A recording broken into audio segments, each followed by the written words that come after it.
के मुख्य अतिथि परम आदरणीय प्रोफेसर हरकेश सिंह सर हैं।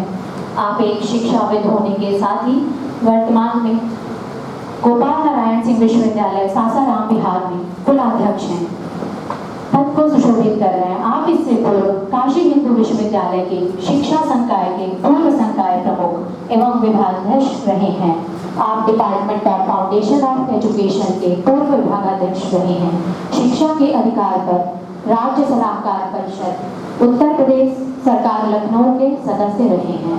आचार्य कुल के राष्ट्रीय उपाध्यक्ष एवं काशी हिंदू विश्वविद्यालय अध्यापक संघ के पूर्व अध्यक्ष पद पर रहे हैं। आप देश के प्रतिष्ठित संस्थाओं जैसे UGC, NAAC, MCT, NCERT, RCI, MHRD, NUEPA एवं अन्य उच्च स्तरीय कमेटियों के सदस्य रहे हैं। इसी के साथ आप विभिन्न विश्वविद्यालयों के कुलपति चयन समिति के सदस्य भी रहे हैं। आप छात्र जीवन में काशी हिंदू विश्वविद्यालय से छात्र राजनीति में सक्रिय एवं 2 बार सोशलिस्ट पार्टी की समाजवादी छात्र सभा से अध्यक्ष पद का चुनाव भी लड़ चुके हैं। आप आपातकाल के समय कांग्रेस के तानाशाही के विरुद्ध आंदोलनों का नेतृत्व भी किए हैं। ऐसे समाज सेवी महान शिक्षाविद का इस सारस्वत आयोजन में हार्दिक स्वागत एवं अभिनंदन है। मैं प्राचार्य जी से आग्रह करती हूँ कि वो हमारे मुख्य अतिथि को स्मृति चिन्ह भेंट कर उनका स्वागत एवं अभिनंदन करने की कृपा करें।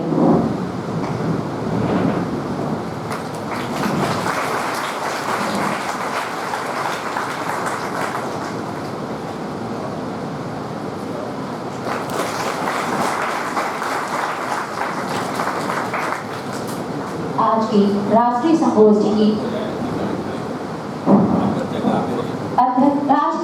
संगोष्ठी की अध्यक्षता दीनदयाल उपाध्याय गोरखपुर विश्वविद्यालय की माननीय कुलपति प्रोफेसर पूनम टंडन मैडम कर रही हैं। आप गोरखपुर विश्वविद्यालय में कुलपति के रूप में कार्यभार ग्रहण करने से पूर्व आप लखनऊ विश्वविद्यालय के भौतिक विज्ञान विभाग की विभाग अध्यक्ष रही हैं। आप लखनऊ विश्वविद्यालय में विभिन्न कार्यक्रमों के संयोजक के रूप में अपना योगदान दे चुकी हैं। आपको जर्मनी द्वारा Alexander von Humboldt research fellowship से कई वर्षों तक सुशोभित किया गया है। आप सन 2014 में यूजीसी रिसर्च अवार्ड तथा यंग साइंटिस्ट अवार्ड से सम्मानित हैं। आपको सन 2007 में उषा विजय शोध पुरस्कार प्राप्त है। आपको जापान द्वारा JSPS फेलोशिप, फ्रांस द्वारा CNRS फेलोशिप प्राप्त है। आपको मटीरियल रिसर्च सोसाइटी द्वारा MRSI मेडल प्राप्त है। आप द्वारा 32 पुस्तकें तथा 201 शोध पत्र विभिन्न राष्ट्रीय एवं अंतर्राष्ट्रीय जर्नल में प्रकाशित हैं। आपने 9 PDF एवं 37 PhD अपने निर्देशन में पूर्ण कराए हैं।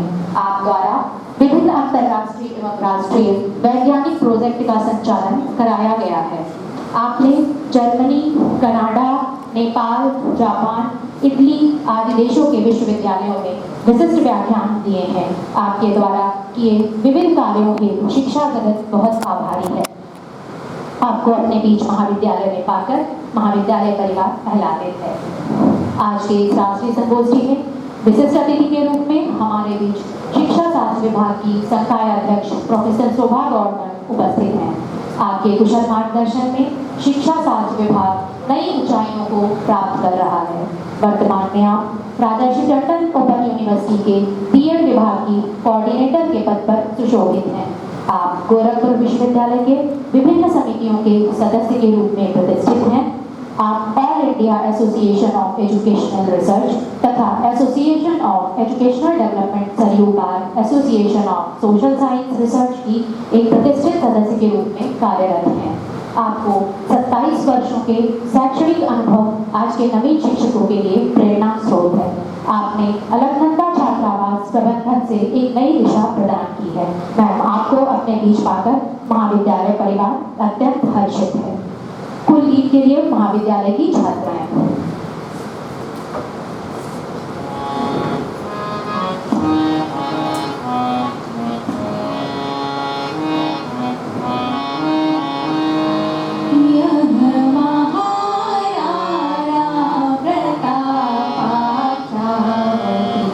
शिक्षा परिषद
मैं प्राचार्य जी को तेमन प्रस्ताव की हेतु आग्रह।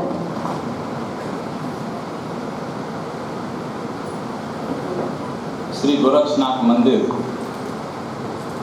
द्वारा स्थापित महाराणा प्रताप शिक्षा परिषद के अंतर्गत संचालित महाराणा प्रताप महाविद्यालय जंगल दूसर में आयोजित राष्ट्रीय शिक्षा नीति संकल्प से सिद्धि तक इस विषय पर 2 दिवसीय राष्ट्रीय संगोष्ठी के उद्घाटन समारोह में उपस्थित इस उद्घाटन समारोह के अध्यक्ष माननीय कुलपति प्रोफेसर पूनम टंडन जी, मुख्य अतिथि के रूप में जिनका मार्गदर्शन हम सबको प्राप्त होगा ऐसे श्रद्धेय प्रोफेसर हरकेश सिंह जी, विशिष्ट अतिथि प्रोफेसर शोभा गौड़ जी, संचालन कर रही सुत्रा जी, भाइयों और बहनों, हम सबके बीच दीनदयाल उपाध्याय गोरखपुर विश्वविद्यालय की कुलपति प्रोफेसर पूनम टंडन जी का पहला आगमन है। अभी उन्होंने 5 सितंबर को अपना कार्यभार ग्रहण किया है। मैं महाराणा प्रताप शिक्षा परिषद परिवार की ओर से गोरक्षनाथ मंदिर के इस पावन परिसर में आपका स्वागत करता हूं, अभिनंदन करता हूं। प्रोफेसर हरकेश सिंह जी हम सबके परिवार के ही सदस्य हैं, लेकिन आज के इस समारोह के अतिथि के रूप में आप उपस्थित हैं। मैं उनका भी महाविद्यालय परिवार की ओर से स्वागत करता हूं, अभिनंदन करता हूं। प्रोफेसर शोभा गौड़ जी दिव्यनाथ पीजी कॉलेज में प्राध्यापक रही हैं, महायोगी गोरखनाथ विश्वविद्यालय के कार्य परिषद की सदस्य हैं। ये परिचय मैं इसलिए कर रहा हूँ, यानी वो गोरखनाथ मंदिर परिवार के ही सदस्य हैं। संप्रति वे दीनदयाल उपाध्याय गोरखपुर विश्वविद्यालय में बीएड संकाय के अध्यक्ष हैं। मैं उनका आज विशिष्ट अतिथि के रूप में स्वागत करता हूँ। हम सबके बीच में श्री यशवंत सिंह यश जी उपस्थित हैं, बंधु सिंह डिग्री कॉलेज के प्रधानाचार्य के प्राचार्य उग्रसेन सिंह जी हैं, उनका भी मैं स्वागत करता हूं। और अन्य आगत सभी अपने ऐसे प्रतिभागियों का महाविद्यालय परिवार की ओर से मैं स्वागत भी करता हूं। और अध्यक्षीय उद्बोधन के साथ ये समारोह पूर्ण होगा, इसलिए मैं उनके अपने सभी अतिथियों के प्रति हार्दिक आभार भी व्यक्त करता हूं। राष्ट्रीय शिक्षा नीति 2020 हमारे लिए नया नहीं है। 2020 की राष्ट्रीय शिक्षा नीति देश के लिए नया होगा, क्योंकि हम तो 1932 में जब महंत दिव्यनाथ जी महाराज महाराणा प्रताप शिक्षा परिषद की स्थापना कर रहे थे, तो जो भावभूमि लेकर उन्होंने महाराणा प्रताप शिक्षा परिषद की शुरुआत की, वो भावभूमि को अगर हमको किसी डॉक्यूमेंट्स में पढ़ना हो तो हम 1967 में जो भारत सरकार द्वारा संसदीय सदस्यों की समिति बनाई गई थी कोठारी आयोग की शिक्षा नीति को संसद के पटल पर रखने के लिए, उसमें महंत दिव्यनाथ जी का जो असहमति पत्र है हमारे अपने पत्रिकाओं में प्रकाशित है, लगभग 20 बिंदुओं में 14 पृष्ठ में लंबा उनकी असहमति पत्र है। लेकिन उस असहमति पत्र में वो क्या चाहते थे उन्होंने 1967 में दे रखा है। तो हम तो 1967 से और आज की राष्ट्रीय शिक्षा नीति को अगर आप पढ़ेंगे और महंत दिव्यनाथ जी महाराज का वो नोट पढ़ेंगे तो आपको लगेगा कि राष्ट्रीय शिक्षा नीति 2020 उसी भावभूमि पर खड़ा हुई है। इसलिए हमारे लिए यह 1967 से काम करने का आधार रहा है। हमारी शिक्षण संस्थाओं में अगर जो लोग भी उसको नज़दीक से जानते हैं, उन्हें राष्ट्रीय शिक्षा नीति की जो भाव आज दिखाई दे रहे हैं वो हमारे शिक्षण संस्थाओं में पहले से भी दिखाई देता रहा है। अंतर ये था कि हम उस समय शासन के द्वारा नियमों के अंतर्गत काम करने में हमें बाधा उत्पन्न होती थी। अब राष्ट्रीय शिक्षा नीति आने के बाद हम खुल करके काम करने की परिस्थिति में हैं, खुल करके काम कर रहे हैं। ऐसे में राष्ट्रीय शिक्षा नीति 2020 हमारे लिए जो स्थान रखता है वो हमारा मिशन है, वो हमारे शिक्षण संस्थाओं में हमारे संस्थापकों की दृष्टि रही है। इसलिए हम अपने संस्थापकों के प्रति श्रद्धांजलि भी व्यक्त करना हो, अपनी शिक्षा संस्थाओं को चलाना हो, तो भी हमारी प्रतिबद्धता राष्ट्रीय शिक्षा नीति 2020 के प्रति पूर्णतः है। लेकिन राष्ट्रीय शिक्षा नीति 2020 देश के लिए, भारत के लिए आवश्यक क्यों है? तो मूलतः 2014 के बाद भारत जैसा बदला है, जिस दिशा में भारत बढ़ रहा है। भारत के माननीय प्रधानमंत्री जब भारत के स्वतंत्रता दिवस पर लाल किले से कह रहे होते हैं कि अगले 2 सालों में, भारत की संसद में भी जब वो कह रहे होते हैं कि अगले 2 सालों में हम दुनिया के 3 बड़ी अर्थव्यवस्थाओं में एक होंगे, तो महंत दिव्यनाथ जी महाराज को जब आप पढ़ेंगे और प्रधानमंत्री जी के इस उद्बोधन को सुनेंगे तो ध्यान में आएगा कि राष्ट्रीय शिक्षा नीति इसमें क्या करेगी। महंत दिव्यनाथ जी महाराज ने अपने उसी समय उस नोट में कहा है कि किसी भी देश की सामाजिक, आर्थिक और सांस्कृतिक प्रगति इस पर निर्भर करती है कि उस देश की शिक्षा व्यवस्था कैसी है, हम कैसे भावी पीढ़ी तैयार करना चाहते हैं। इसलिए शिक्षा नीति 2020 देश के लिए महत्वपूर्ण है। भारत की संस्कृति केंद्रित भारतीय पीढ़ी तैयार हो और भारत पर, भारतीय परंपरा पर, भारतीय संस्कृति पर, अपने पूर्वजों पर, अपने श्रेष्ठ पूर्वज परंपरा पर हम गर्व करने के साथ, पूर्ण आत्मविश्वास के साथ देश को दुनिया में खड़ा कर सकें, इसके लिए भी राष्ट्रीय शिक्षा नीति 2020 महत्वपूर्ण है। और इसलिए हम जब इस राष्ट्रीय शिक्षा नीति को, जब से राष्ट्रीय शिक्षा नीति लागू हुई है तब से अगर हम देखें तो वहाँ से और अब तक लगातार, चाहे वो कि भारत सरकार हो, चाहे प्रदेश की सरकारें हों, हर जगह राष्ट्रीय शिक्षा नीति को लेकर के, इसके पहले शिक्षा नीतियाँ आई हैं, हम लोगों ने भी कम से कम 1986 के बाद की शिक्षा नीति तो हम लोगों के सामने आई है, उसके पहले की शिक्षा नीति हम सुने हैं, पढ़े हैं, लेकिन इसी शिक्षा नीति को लेकर के भारत के प्रधानमंत्री इतना सक्रिय रहते हों कि वर्ष में एक बार सभी प्रमुख प्रदेश के प्रमुख सचिवों की मीटिंग सीधे प्रधानमंत्री राष्ट्रीय शिक्षा नीति पर ले रहे हों, प्रदेश के मुख्यमंत्री इतने सचेत रहे हों, हर संस्थाओं में लगातार इस पर मॉनिटरिंग हो रही हो, राष्ट्रीय शिक्षा नीति पर पूरे देश की एक टीम इस पर काम कर रही हो, यूजीसी से लेकर के जितने नियामक संस्थाएं हैं सब राष्ट्रीय शिक्षा नीति को केंद्र में लेकर के काम। इस प्रकार के नियोजित प्रयत्न हम लोग जब से शिक्षा नीतियों को देख रहे हैं तब से पहली बार दिख रहा है। इसका अर्थ है कि राष्ट्रीय शिक्षा नीति केवल कागज के लिए नहीं आई है, केवल सिद्धांत के लिए नहीं आई है, ये राष्ट्रीय शिक्षा नीति अगली पीढ़ी को तैयार करने के लिए आई है, अगली पीढ़ी को परिवर्तन करने के लिए आई। और जब हम इसके पहले कह रहे थे कि हम यह काम 1932 से कर रहे हैं, तो उसके लिए उदाहरण के रूप में केवल मैं इस महाविद्यालय जो 2005 में स्थापित हुआ और अभी 17 सालों की इसकी छोटी सी यात्रा है, इस महाविद्यालय के विकास के कण कण में, आप परिसर में जहाँ भी देखेंगे तो हमारे 3 प्रकार की दृष्टियाँ इसके विकास में दिखेंगी। सबसे नंबर 1 पर आध्यात्मिक दृष्टि दिखेगी। आप कह सकते हैं कि किसी भी शिक्षण संस्थान में पढ़ाई नंबर 1 पर होना चाहिए। हमारी अपनी प्रतिबद्धताएं हैं, हम जानते हैं कि अगर हमारी आध्यात्मिक दृष्टि ठीक है, आध्यात्मिक परिवेश है, अगर हमने वो परिवेश दे रखा है और भौतिक आयाम दे रखा है तो अकादमिक आयाम हम दे जाएंगे। इसलिए हमने आध्यात्मिक, भौतिक और अकादमिक आयाम को लेकर के हम अपने इस पूरे शिक्षण संस्थान की रचना करते हैं, जिसका स्वरूप हमारे प्रार्थना सभा में आप देख सकते हैं।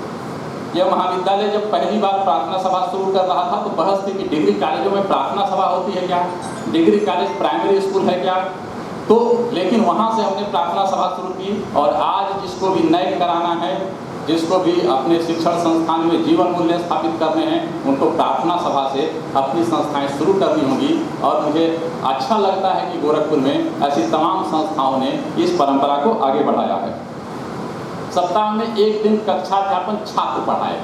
आप थोड़ा राष्ट्रीय शिक्षा नीति को पढ़िएगा, मैं जो गिना रहा हूँ ये सब हमारे यहाँ 2005, 2007, 2008 से लागू है। सप्ताह में 1 दिन कक्षा छात्र पढ़ाएगा। महाविद्यालय के प्रशासन में छात्र सहभाग करेंगे, नियंत्रण मंडल में छात्र होगा, पुस्तकालय समिति में छात्र होगा, क्रय समिति में छात्र होगा, प्रयोगशाला समिति में छात्र होगा, यानी हर कमेटी में विद्यार्थी होगा। विद्यार्थी इस महाविद्यालय के संचालन में उसका सहभाग होगा। 2010 में जब डिग्री कॉलेजों के पास ये अधिकार तक नहीं थे कि हम कोई सोच नहीं कोई सकता था कि हम प्रमाण पत्र पाठ्यक्रम चला सकते हैं। अब राष्ट्रीय शिक्षा नीति को लीजिए तो प्रमाण पत्र पाठ्यक्रम भरे पड़े हैं, कोई भी चला सकता है, कैसे चला। हम 2010 से 4 प्रमाण पत्र पाठ्यक्रम चला रहे हैं, जबकि उसका कोई मूल्य नहीं था, लेकिन हम चला रहे थे। लेकिन वो प्रमाण पत्र का मूल्य हमारे लिए था, महंत दिव्यनाथ महाराज की दृष्टि के लिए था, महंत अवैधनाथ महाराज का जो विजन था उसके लिए महत्वपूर्ण था। हमारे प्रमाण पत्र पाठ्यक्रम थे जीवन मूल्य, हमारे प्रमाण पत्र पाठ्यक्रम थे हमारे पूर्वज, हमारा प्रमाण पत्र पाठ्यक्रम था निःशुल्क सिलाई कढ़ाई प्रशिक्षण केंद्र, हमारा प्रमाण पत्र पाठ्यक्रम था कंप्यूटर प्रशिक्षण। आप समझ सकते हैं, जीवन मूल्य से कंप्यूटर प्रशिक्षण तक के 4 प्रमाण पत्र पाठ्यक्रम। आज हमारे पास 8 प्रमाण पत्र पाठ्यक्रम, लेकिन 4 तो हम 2010 में शुरू कर चुके थे।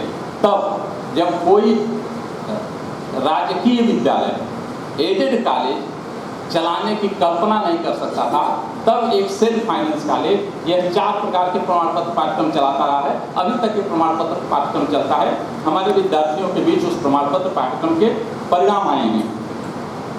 समावर्तन संस्कार समारोह हमने 2008 में पहली बार शुरू किया।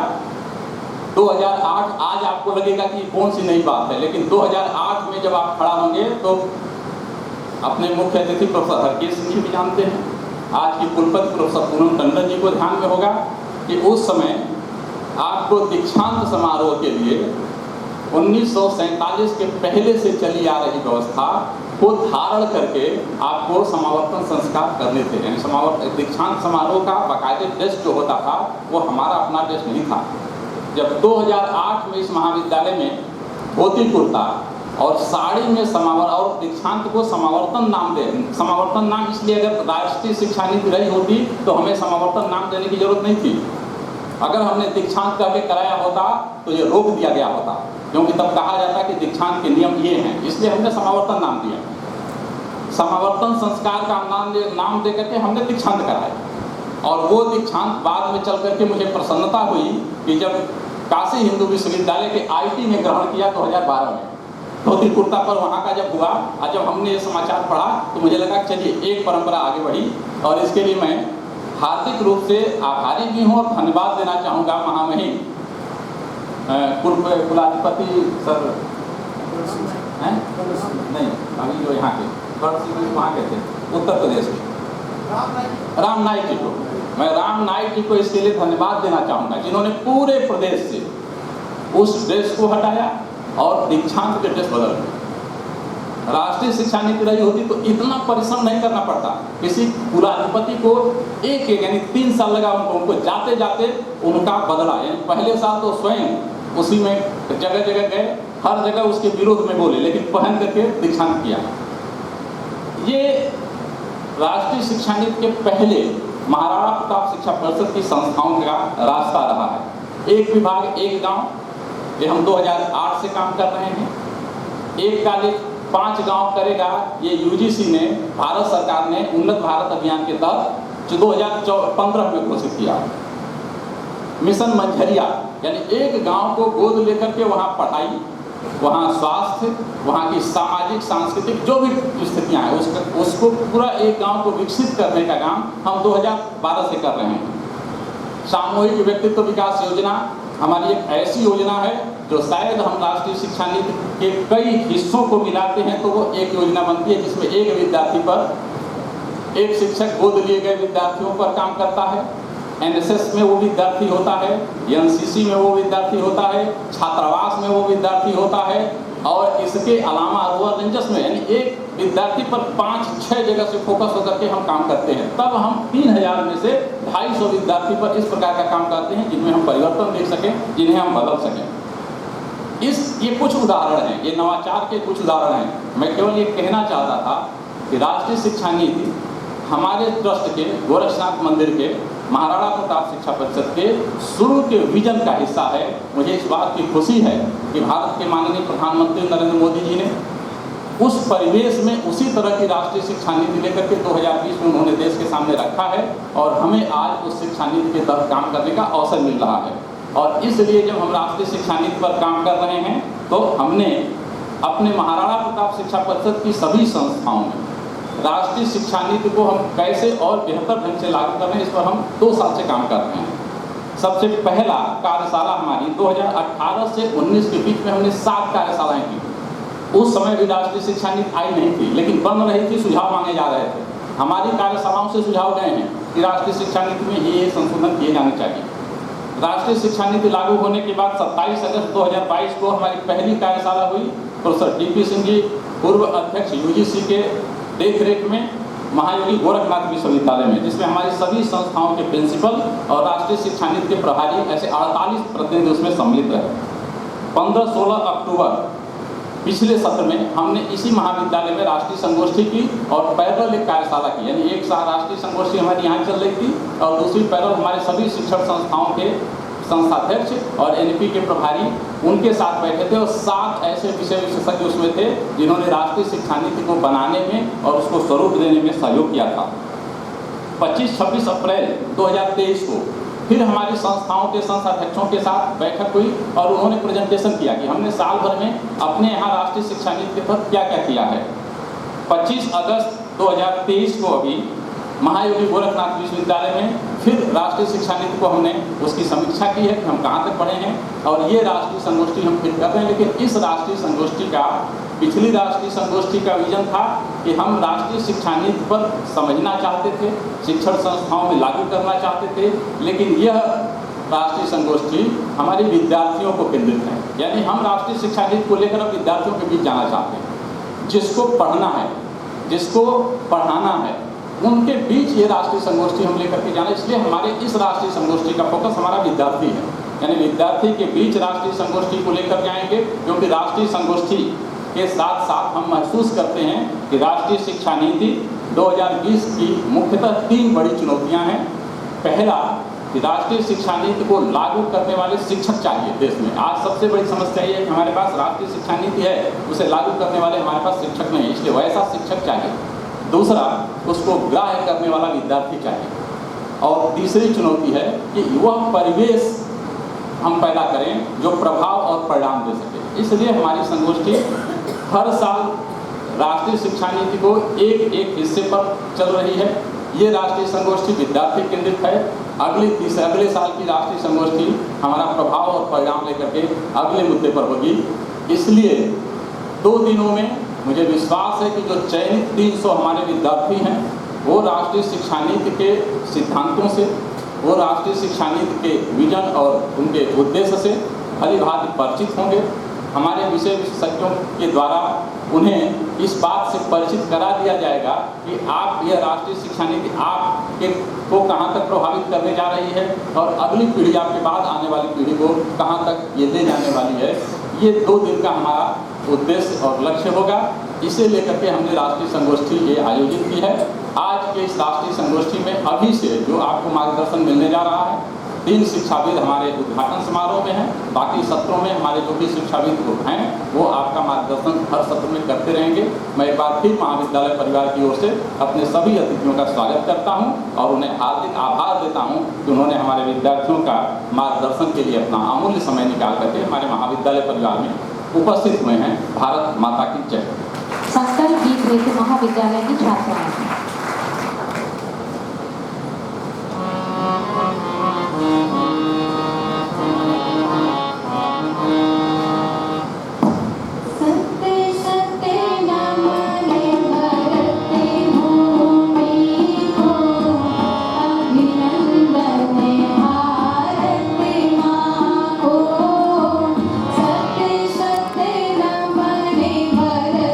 भूमि को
विशिष्ट अतिथि प्रोफेसर शोभा गौड़ मैम को मंच पर आग्रह करती हूँ।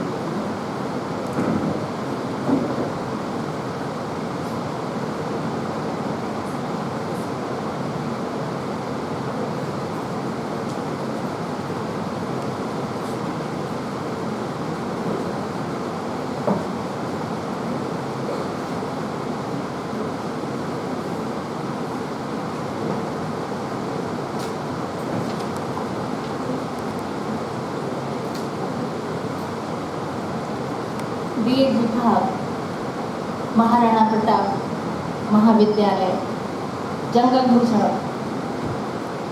गोरखपुर द्वारा राष्ट्रीय शिक्षा नीति 2020 संकल्प से सिद्धि तक विषय पर आयोजित 2 दिवसीय राष्ट्रीय संगोष्ठी के उद्घाटन सत्र के मुख्य अतिथि प्रोफेसर हरिकेश सिंह जी, कुलाध्यक्ष गोपाल नारायण सिंह विश्वविद्यालय सासाराम बिहार, कार्यक्रम की अध्यक्षता कर रही प्रोफेसर पूनम टंडन जी, कुलपति दीनदयाल उपाध्याय गोरखपुर विश्वविद्यालय गोरखपुर, डॉक्टर प्रदीप कुमार राव जी, प्राचार्य महाराणा प्रताप महाविद्यालय जंगल भूषण गोरखपुर, कार्यक्रम का संचालन कर रही श्रीमती शिप्रा जी, अध्यक्ष बीएड विभाग महाराणा प्रताप महाविद्यालय जंगल भूषण, सभागार में उपस्थित अतिथिगण, महाविद्यालय के सम्मानित शिक्षकगण, विभिन्न महाविद्यालयों एवं विश्वविद्यालय से पधारे प्रतिभागीगण एवं विद्यार्थियों, गोरखपुर की पवित्र धरा गुरु गोरक्षनाथ के आशीर्वाद की आकांक्षी सर्वप्रथम मैं महाविद्यालय के प्राचार्य डॉक्टर प्रदीप राव जी एवं अध्यक्ष बीएड विभाग को बधाई देना चाहती हूँ कि राष्ट्रीय शिक्षा नीति 2020 संकल्प से सिद्धि तक इस महत्वपूर्ण विषय पर संगोष्ठी का आयोजन किया। हमारे प्रतिभागीगण उपस्थित हैं, जिनके द्वारा विभिन्न आयामों पर शोध पत्र प्रस्तुत किए जाएंगे। मैं प्राचार्य महोदय के प्रति हृदय से आभारी हूँ कि आपने इतने समृद्ध मंच पर मुझे मंच साझा करने का अवसर प्रदान किया।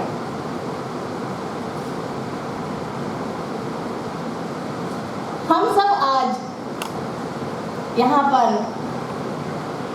अपने सम्मानित मंच को सुनने आए हैं, गुनने आए हैं,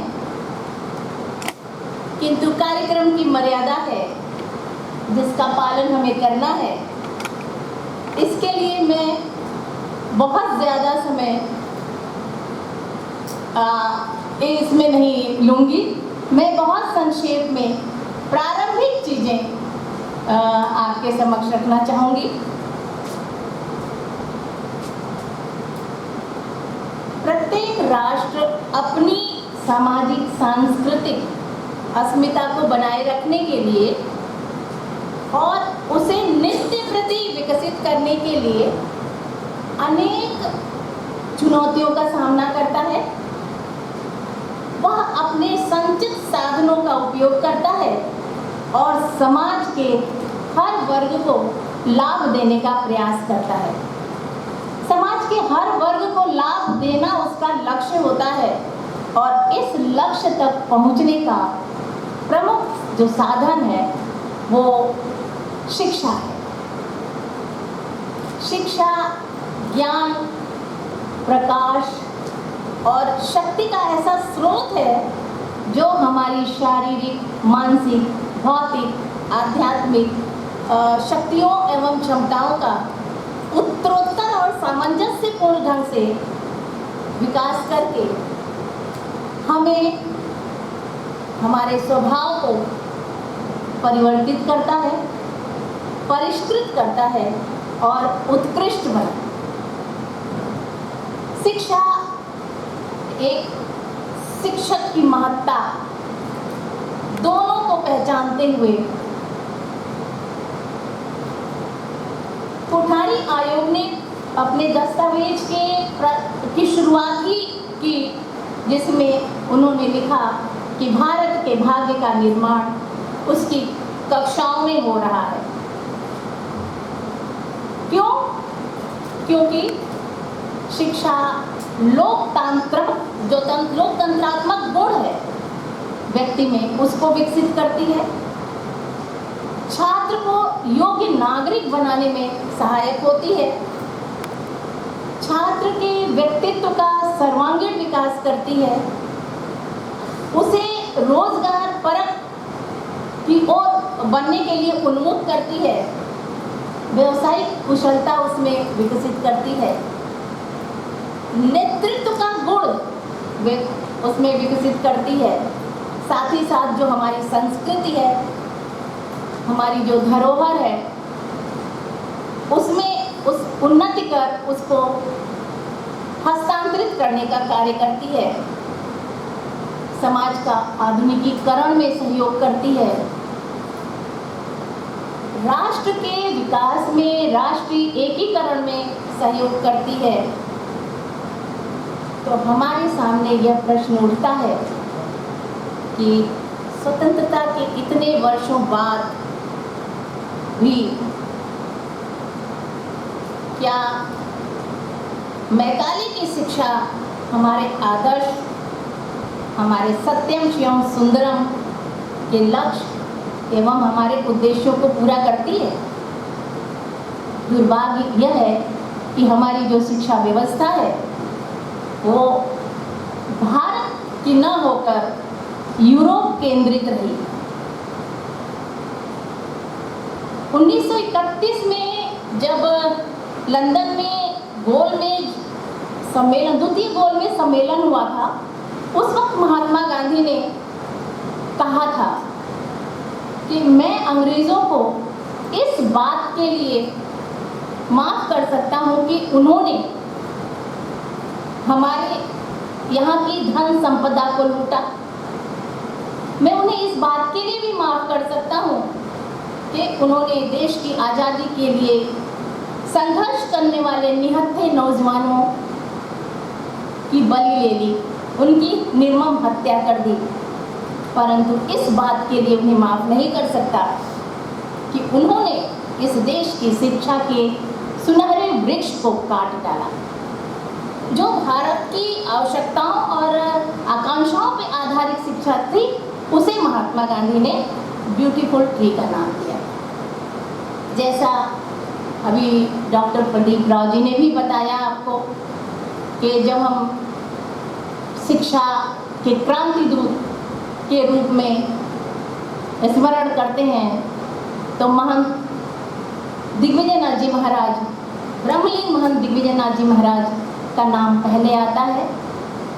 और ये मैं अपने माननीय कुलपति जी के संज्ञान में भी लाना चाहूँगी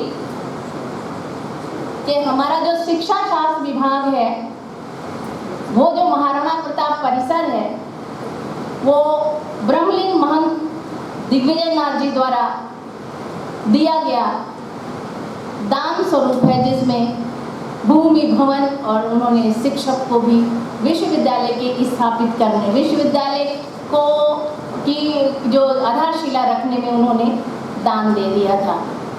तो हमारी जो आवश्यकताएं हैं उनको प्राचीन भारत से ही समझने का प्रयास किया गया था। प्राचीन भारत में जो हमारी शिक्षा का जो स्तर था वो सर्वोच्च था, सर्वोत्कृष्ट था। हमारा जो लक्ष्य था वो सर्वोत्कृष्ट था।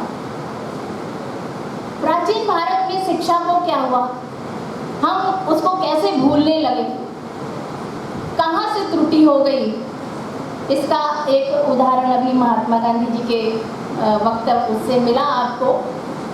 प्राचीन भारत को याद करेंगे तो हमारी जो नई शिक्षा नीति है वो एकदम खुलकर सामने आने लगती है कि जो हमारी परंपराएं हैं, जो हमारी संस्कृति है, हम उसी को तो पाने का प्रयास कर रहे हैं, उसी के साथ जीने का प्रयास कर रहे हैं। क्योंकि प्राचीन भारत में जो शिक्षा का लक्ष्य था वो आत्मज्ञान और आत्म प्रकाश था, और शिक्षा इसका केंद्र बिंदु था। शिक्षा जो आजकल जो हम अपनी शिक्षा का उद्देश्य बना लिए हैं कि सांसारिक जीवन अथवा स्कूल के बाद के जीवन की तैयारी करना शिक्षा का लक्ष्य है, ये लक्ष्य प्राचीन काल में नहीं था, बल्कि पूर्ण आत्मज्ञान और मुक्ति के रूप में देखा जाता था। तभी तो साविद्या या विमुक्ति की बात हुई। विष्णु पुराण के प्रथम स्कंद 19वें अध्याय के 41वें श्लोक में के अनुसार है कि विद्या वह है जो मुक्त कर दे। कहते हैं ज्ञानम मनुजस्य तृतीयम नेत्रम। जिज्ञासा व आवश्यकता का भाव होना भी हमारे सभी प्रकार के ज्ञान की नींव होती है। अगर जिज्ञासा है तो हम ज्ञान प्राप्त कर सकते हैं। सत्य एवं असत्य की पहचान करना, अपने मन की क्षमता को विकसित करना ही तो ज्ञान है। सत्य की खोज आत्मज्ञान के है। चेतना की खोज जीवन को एक दिशा प्रदान करती है, जीवन को दिव्य स्वरूप प्रदान करती है, और सत्य से हमारा मन शुद्ध होता है तथा हमें आत्मज्ञान प्राप्त होता है। आत्मज्ञान मन के भीतर की जागरूकता है। आत्मज्ञानी सदा सत्यनिष्ठ होते हैं और दुख को दूर करने के लिए तत्पर रहते हैं, आशावादी होते हैं।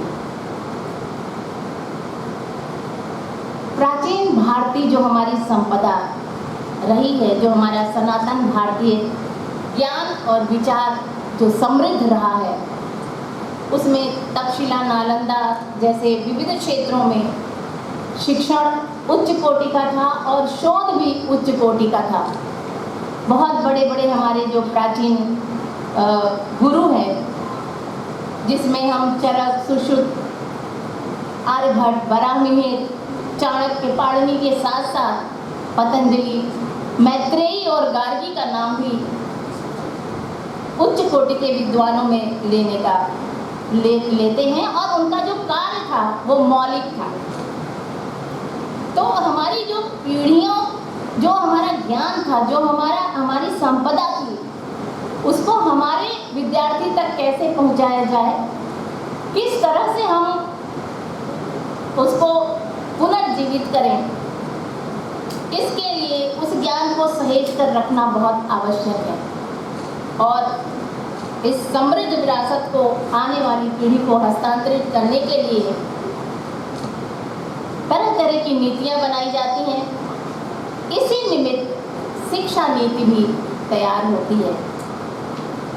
शिक्षा नीति शिक्षा प्रणाली को नियंत्रित करने वाली एक, और वो जो उनके सभी सिद्धांतों एवं नियमों, कानूनों का एक समुच्चय होता है, जिसको हम पढ़ते हैं और उसको व्यवहार में लाने का प्रयास करते हैं। तो आने वाली जो हमारी समय, जो हमारी जनसंख्या है, वो युवाओं की जनसंख्या होगी, जिसमें हमारे नौजवान होंगे, क्योंकि देश अब उनका है। उनके लिए बदलाव लाने की ज़रूरत है, उनको आगे बढ़ने के लिए प्रेरित करने की ज़रूरत है। जैसा कि अभी डॉक्टर प्रदीप राव जी ने भी कहा कि यह हमारा जो इस संगोष्ठी को हम विद्यार्थियों के लिए, हमारा केंद्र बिंदु विद्यार्थी है, उसके लिए है। तो यहाँ पर हम इसको देखने की ज़रूरत है कि जो हम बदलाव ला रहे हैं वो हम छात्र केंद्रित लाएं, छात्रों को बीच में लाएं।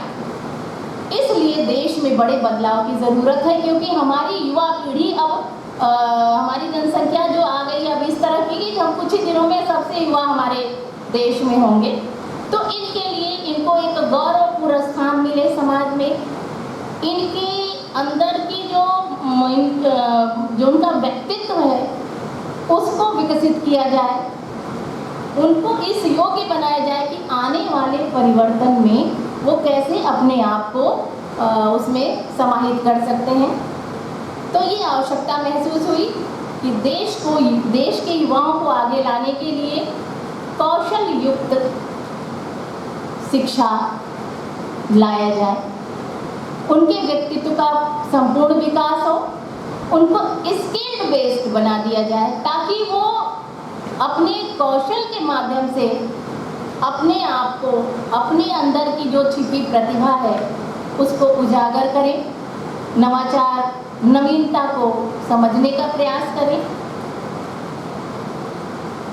क्योंकि जो हमारी व्यवस्था है उसमें यदि छात्र का बहुमुखी व्यक्तित्व होगा, बहुआयामी व्यक्तित्व होगा, स्किल्ड होगा, तो राष्ट्र निर्माण में वो अपनी महत्वपूर्ण भूमिका निभाएगा, राष्ट्र समृद्धि को प्राप्त करेगा।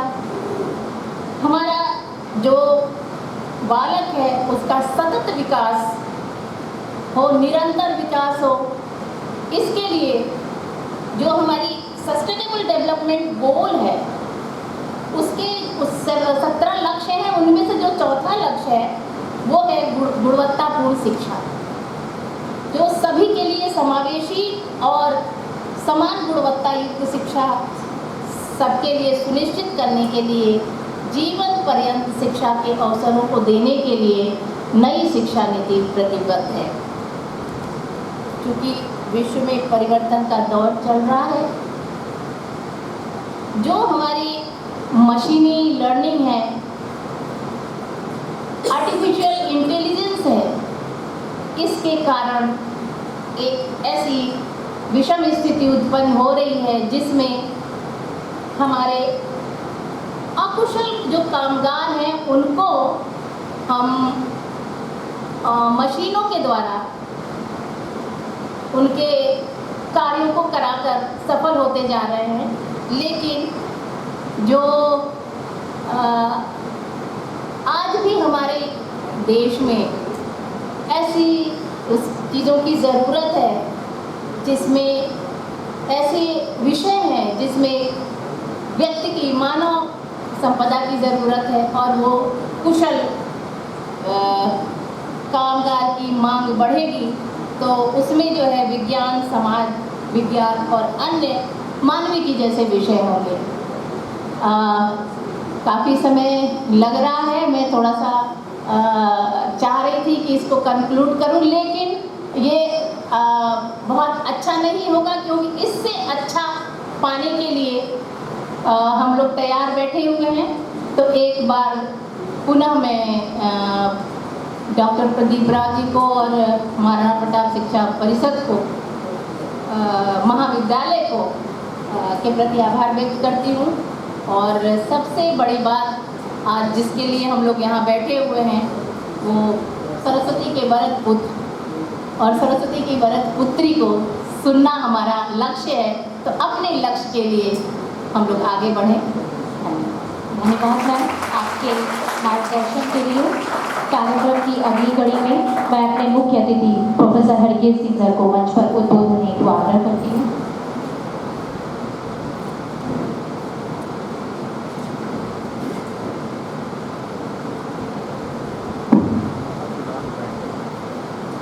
मैं इस पक्ष में जो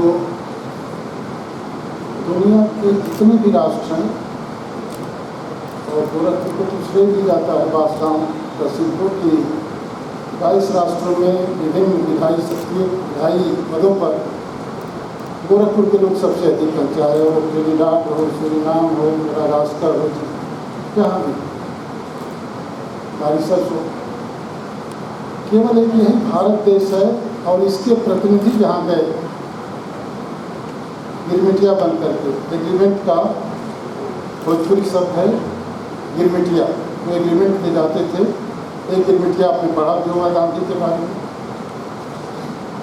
गांधी गोरखपुर जो है एक सिद्ध पीठ है और भारतवर्ष में ही जो सनातन या संवत में जो 360 दिन होते हैं उसमें 15 दिन सघन तरीके से हम अपने पितरों को याद करते हैं, उनके लिए तृप्ति की और तृप्ति के लिए तर्पण करते हैं। पीछे जो चित्र लगे हुए हैं जिनके नाम पर ये ऋषितुल्य आश्रम है,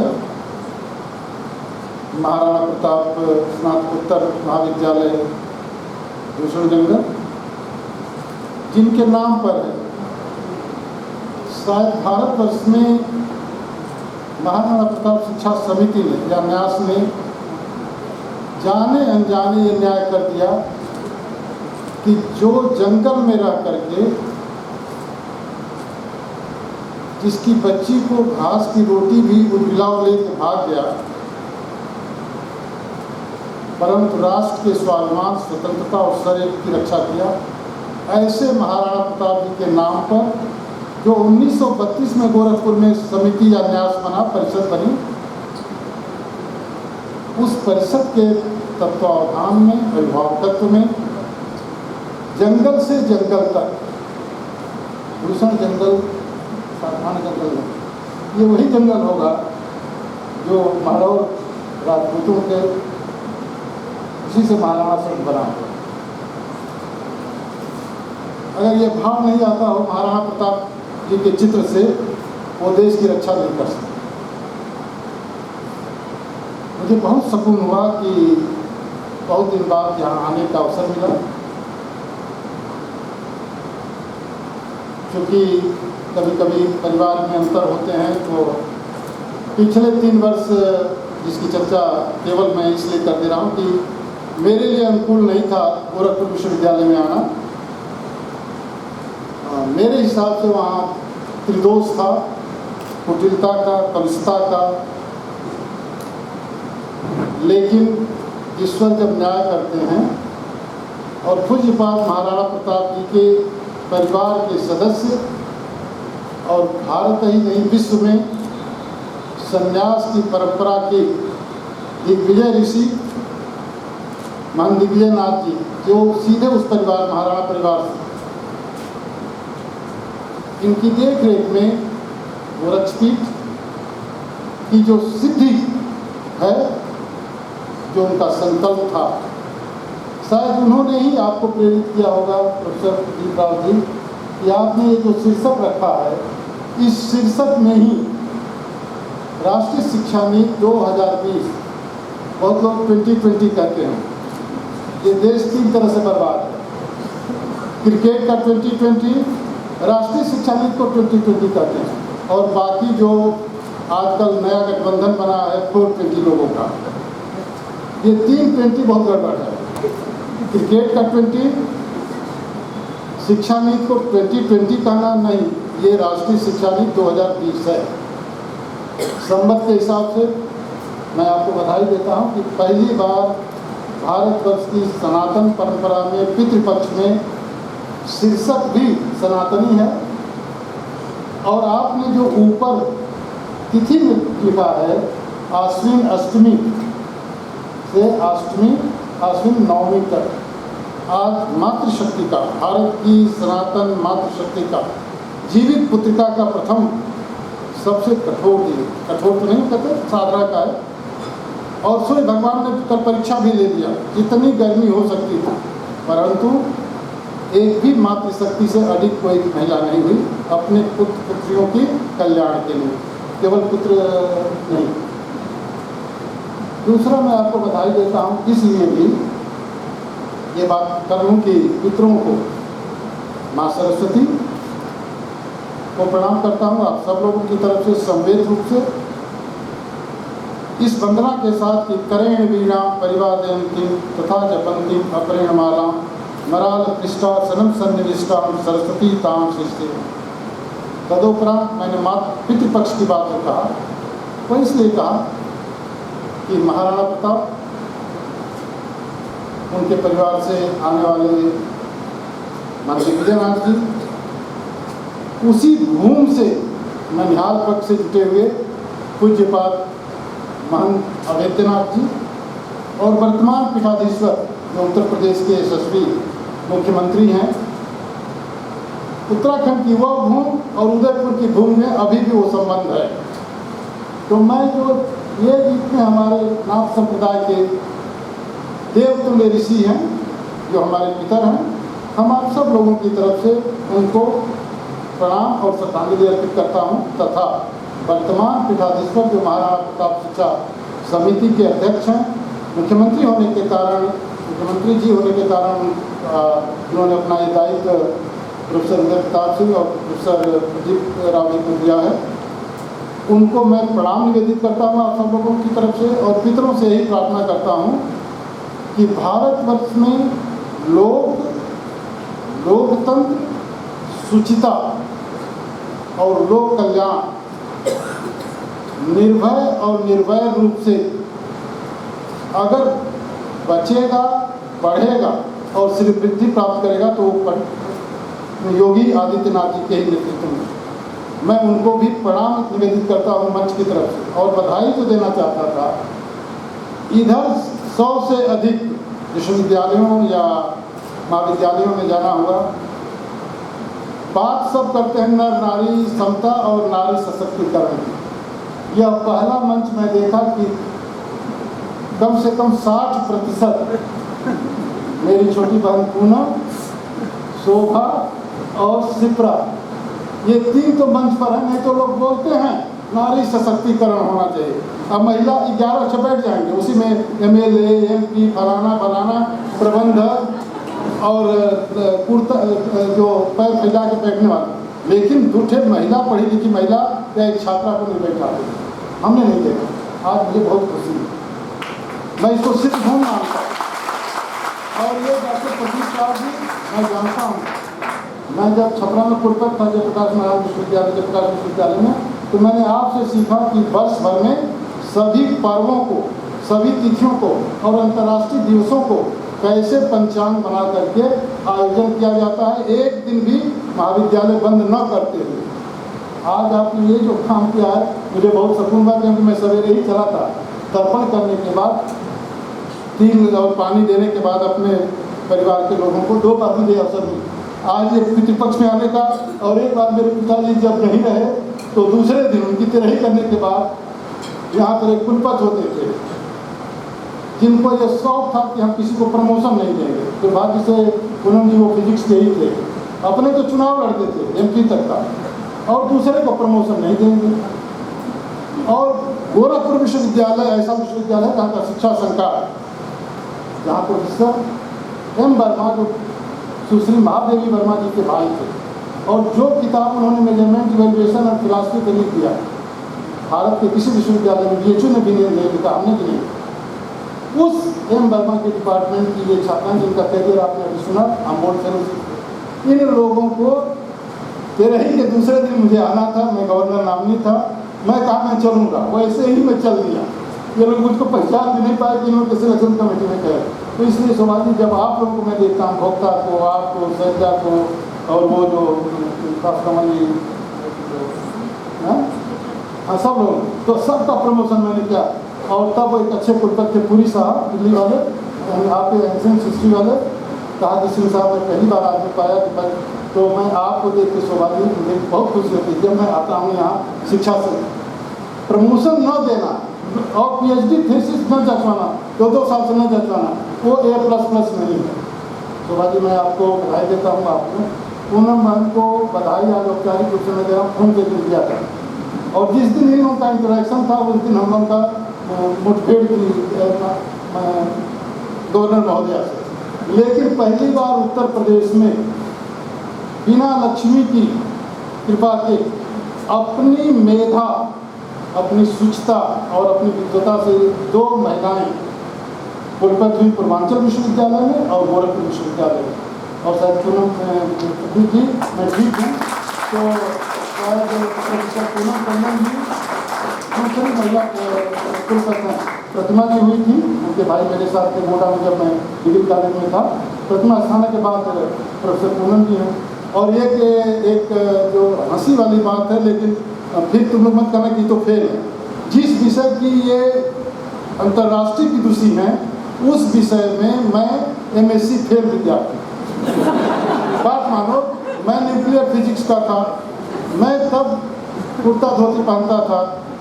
कुर्ता धोती पहनने वाले तो फिजिक्स वाले मानते ही नहीं थे कि, जबकि मेरा सब फर्स्ट क्लास उसमें बहुत अधिक परसेंट थे। तो मुझको एक पूर्व शिक्षा मंत्री, मानव संसाधन विकास मंत्री, जो 32 साल बिना पढ़ाए तनख्वाह लिए इलाहाबाद विश्वविद्यालय, और एक गोरखपुर के बंगाली प्रोफेसर, इन लोगों ने मुझको 250 में 100 नंबर दिया प्रैक्टिकल में। तो मेरा डिवीजन बढ़ाने लगा। तो मैंने कहा कि अब मैं नहीं पाऊँगा, मैंने ये कर दो। फिर मैं दूसरा BEd एमएड करने लगा, जो कोई पढ़ाई नहीं है, ये सिप्रा वगैरह, और ये जो BEd वाले हैं नाराज नहीं होंगे। तो मैंने BEd एमएड किया, फिर मैं कुछ किया, ऐसे करते करते। लेकिन पूनम जी, प्रोफेसर पूनम टंडन और वंदना और लोग ये कुलपति हैं। लेकिन कुछ कुलपति में, प्रदीप भाई से कभी कभी आड़ में मैं कहता था कि कुलपति में एक तो बढ़ गया, बहुत सारे जो कुलपति हैं उसमें तो बढ़ गया, मैंने कुलपतित हो गए। अब अच्छे लोग आप लोग अपॉइंट में। और दीदी पूनम गोरखपुर विश्वविद्यालय के बनने में भी महंत दिग्विजय नाम की मजीठिया साहब, सूरत नारायण त्रिपाठी और आपके महाराणा प्रताप और दिग्विजयनाथ महाविद्यालयों ने अपनी पूरे असेट्स को दे दिया जब ये लोग तत्कालीन शिक्षा मंत्री से मिले। इसलिए याद रखिएगा जरूर इनके भी कॉलेज को कि हम उनके गोरखपुर विश्वविद्यालय के जनक संस्था से ही लोग हैं। और महंत दिग्विजयनाथ जी को केवल अगर हयात रखेंगे तो सही है। और ये सही है कि जो आपने 1 महीने में कर दिया, वो बहुत सारे कुलपति 3 साल में नहीं किए हैं। ये मैं आज आपसे भी यही कह रहा था, आपने जो 2,500 फाइल जो करी थी, उनको खोज करके आपने रख लिया। जितने विद्यार्थियों को राहत मिली है, कर्मचारियों को मिली है, और जो गतिशीलता, जो अनुकूज हुई है कि कार्य पद्धति क्या होती है, भारतवर्ष में माधुरी बेन शाह के बाद आपको ये यश मिलेगा कि आप भौतिक शास्त्र के रूप में, जिसको फ्रिट्ज पैपलर ने लिखा Tao of physics, the hidden connection, the web of life, जो अच्छी किताबें हैं, वो लगेगा कि हाँ। और मैंने कहा था कि प्रोफेसर गुप्ता साहब को और जो जूलॉजी वाले प्रोफेसर थे, दो आदमी को मैं, सोडा साहब तो IIT से थे, एनर्जी एजुकेशन के, मैं 2 लखनऊ विश्वविद्यालय और गोरखपुर विश्वविद्यालय का इतना निकट का संबंध है। और जो आपके परिवार के लोग थे, वो हमारे हिंदू विश्वविद्यालय के कुलपति हुआ करते थे, आचार्य नरेंद्र। जब मैं प्रोफेसर श्री लालजी टंडन जी मेरे गवर्नर होते थे, जब उनसे मैं बात करता था, तो उन्होंने कहा कि हाँ, हम उनके भतीजी की शादी अपने घर। तो ये रिश्ता में जरूर निभे कि जब गोरखपुर के लोग यहाँ लखनऊ विश्वविद्यालय के आए हैं, गोरखपुर विश्वविद्यालय गोरक्ष के साथ साथ प्रतिभा रक्षक भी रहा। और पूनम टंडन जी, प्रोफेसर पूनम टंडन जी गोरखपुर विश्वविद्यालय और इसके संबद्ध महाविद्यालयों के विद्यार्थियों की मेधा के लिए आप सरस्वती तुल्य हैं। मैं यही आपकी शोभा जी, आपको मैं प्रणाम करता हूँ, प्रदीप जी को बधाई देता हूँ, शिप्रा को खुद ये एक परंपरा को निर्णय करती हैं। मैं पुनः एक बार मित्रों को प्रणाम और मंच पर बैठे सरस्वती के प्रतिनिधि और बृहस्पति के अवतार भाई प्रदीप जी को, और मेरे सामने रसावतार पंडित श्याम पांडे जी के घर रह करके प्राथमिक शिक्षक संघ के प्रदेश स्तर के पदाधिकारी और एक अच्छे कवि आप सुनिएगा, अगर थोड़ा मौका मिलेगा 5 मिनट, श्री यशवंत जी यश जी, सभी आचार्य, सभी शिक्षक, अन्य जो मित्र आए हैं, और विद्यार्थियों को यही एक संगोष्ठी ऐसी लगती है कि यहाँ आने के बाद अपने मन में वितराग आता है तथा शिक्षण करने का या संगोष्ठी करने का, संगोष्ठी सभी नहीं हो जाती है, बहुत सारी संगोष्ठियाँ होती है। प्रदीप जी, कंडक्टर से रजिस्ट्रेशन फीस भेज दिया जाता है और जो संगोष्ठी करने वाले हैं वो सर्टिफिकेट कंडक्टर को दे देते हैं। कि वहाँ मऊ में दे दीजिएगा, तो कोई कहेगा कुशीनगर दे दीजिएगा, तो कोई महाराज कैसे भी होती समझो। लेकिन यहाँ जो 300 रजिस्टर्ड हैं, अनुबंधित हैं, निबंधित हैं, वो सब उपस्थित हैं। और इसी को कहते हैं कि this hall is full to the pack to the capacity, पूरे भरा हुआ है। तो मैं सभी अध्येताओं को, शोधकर्ताओं को भी प्रणाम करता हूँ। चौथे स्तंभ के जो लोग हैं, आपको प्रणाम। और ये जो इससे बोलने का जो हम लोग बीएड वाले कहते हैं टीचिंग एड, आप जो इसको संचालन कर रहे हैं, आपको भी प्रणाम है मेरा कि आप लोग इसको तरंगित रखे हुए हैं। इसके साथ उन बच्चियों को मेरे तरफ से भूल आशीर्वाद है तथा माँ सरस्वती से यही प्रार्थना करूँगा कि जिन्होंने सरस्वती वंदना किया है, जिन्होंने स्वागत गीत गाए हैं, जो बोध गीत गाएगी और संकल्प गीत, ऐसा मैंने केवल और केवल काशी हिंदू विश्वविद्यालय के संगीत और मंच कला संकाय में केवल सुना। मुझे अच्छा लगा। इस अवसर पर ये भी कहूँगा कि एक बार कभी प्रोफेसर पूनम जी यही संगीत के टीम रहे हैं, वो पिछले 2 साल पहले पद्मश्री से आचार्य जी, वो बनारस रहते हैं आपका, तो उनको भी कभी बुलाइएगा म्यूजिक में। मैं केवल 2-3 बात कर करके, क्योंकि ये सत्र समय से थोड़ा विलंबित हो चुका है विभिन्न कारणों से, कुलपति जी को भी जाना होगा।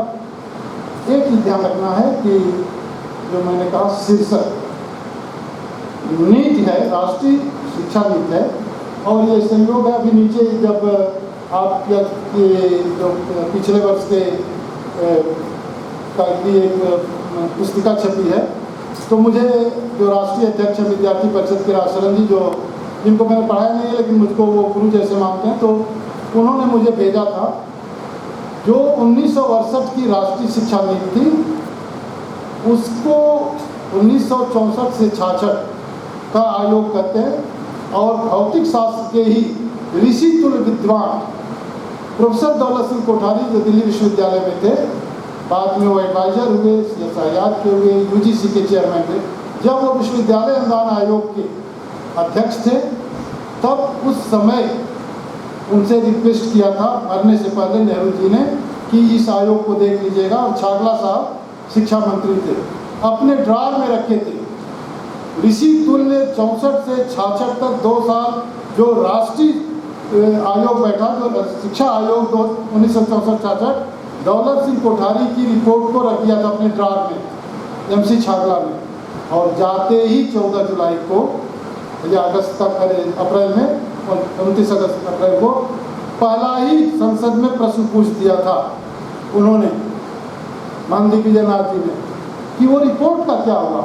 और इस देश में पहली बार जो रिपोर्ट तैयार हुई, इस पर राष्ट्रीय शिक्षा नीति बनी 1968 में, 10+2+3, 10 + 2 + 3, यह सारा वो वह रिपोर्ट है जिसको विद्यार्थियों को जानना चाहिए। उस रिपोर्ट को दुनिया ने माना कि ये मैग्ना कार्टा ऑफ एजुकेशन है, शिक्षा का महान घोषणा पत्र है। मैग्ना कार्टा फ्रेंच वर्ड है, this is the Magna carta of Indian education.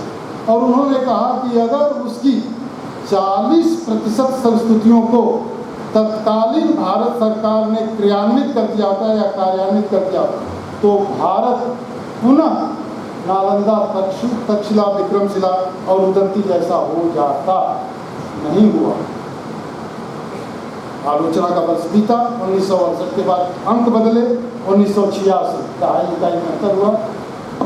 अच्छा दस्तावेज बना, वो भी NPE है, national policy on education board. उसके बाद आकर के फिर नेशनल नॉलेज कमीशन, शाम पेत्रोदा एक अच्छे पढ़ाई हैं। अंत में PM भार्गव साहब को इस्तीफा देना पड़ा, वो उपाध्यक्ष थे, वो काम नहीं हुआ। अब जो शिक्षा नीति, हालांकि इसमें भी बड़ा तमाशा हुआ। स्मृति ईरानी जी मानव संसाधन मंत्री थी, तो उस समय C सुब्रमण्यम साहब अध्यक्ष थे, राजपूत साहब वगैरह मेंबर थे। एक रिपोर्ट जमा हुई, नहीं लागू हुई।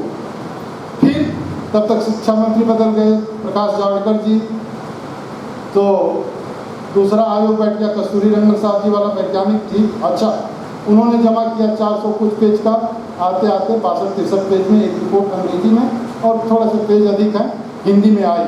अच्छी बात है। हालांकि औपचारिक रूप से अभी आपके जो अब शिक्षा मंत्री ने कहा कि हम पिछले जनवरी को, मान इसी में जनवरी से इसको क्रियान्वित मानते हैं, जो करने वाले हैं वो करते हैं। एक मजाक भी है बीएड वालों के बारे में कि those who can do they do, जो कर सकते हैं वो करते हैं। those who cannot do they talk, जैसे हम लोग बात कर रहे हैं हमारे जैसा आदमी। those who cannot even talk they teach, अपने पर मत ले लीजिएगा। and those who cannot even teach they teach teacher, BEd वाला। इसलिए मैं कोई बहुत महत्वपूर्ण बात नहीं करने रहा, लेकिन ये सही है कि इन्होंने कहा कि जिस दिन नीट की बात हुई थी और कुछ उसके बिंदु आए, करने वालों ने करके दिखा दिया। और मैं आज ये कहता हूँ कि महाराणा प्रताप के उस जंगल से और यहाँ पर कुलपति जी यह विश्वविद्यालय महाविद्यालय ऐसा है ऋषिकुल कि यहाँ जो लोग कहते हैं कि सेकुलर, यहाँ पर मुस्लिम बच्चियों को एक दीक्षांत समारोह में मैंने देखा कि एक तरफ से वो प्रथम स्थान द्वितीय स्थान पाई हुई थी, कहीं ऐसा नहीं मिलता। और समरसता का जो गोरखनाथ मंदिर में थी, तो सेकुलर लिख लेना और समरस जीवन जीना, ये वर्तमान मुख्यमंत्री से सीख। अब रही बात संकल्प, हर व्यक्ति एक कल्प है और संकल्प जब कहते हैं, और संगोष्ठी, संकल्प, संगोष्ठी, संयोग, संयंत्र, संयम, संग जहाँ लग जाता है हिंदी में, वह विशेष आशय रखता है। यह संगोष्ठी अपने लक्ष्य को प्राप्त की है। नीति जो होती है, नीति के प्रति, नीति किसी सरकार की नहीं होती है, नीति राष्ट्र की होती है। डेमोक्रेटिक पॉलिटी में, लोकतंत्रात्मक राज्य व्यवस्था में पीपुल जो हैं, लोग जो हैं वो महत्वपूर्ण हैं। और सरकार सत्ता में जो भी रहे, लेकिन लोक सत्य और लोक चित्त, उससे जो लोक कल्याण के लिए नीति बनती है, चाहे किसी की नीति हो, शिक्षा की हो, उद्योग की हो, अन्य सेवा योजन की हो, वह नीति है। और नीति से थोड़ा भी डर जाना, नीति को न स्वीकार करना, नीति को किसी दल का कह देना, यह सबसे बड़ी अनीति है। इसलिए राष्ट्रीय शिक्षा नीति भारतवर्ष में सरस्वती की नीति है, बृहस्पति की नीति है, भारत की नीति है, जिसको बच्चियों ने बहुत सस्वर गाया, भरत भूमि और भारत भूमि। यहाँ पर प्रज्ञा की भूमि है, गौतम बुद्ध की, मगहर है, सिद्ध है, हिमालय की तराई है।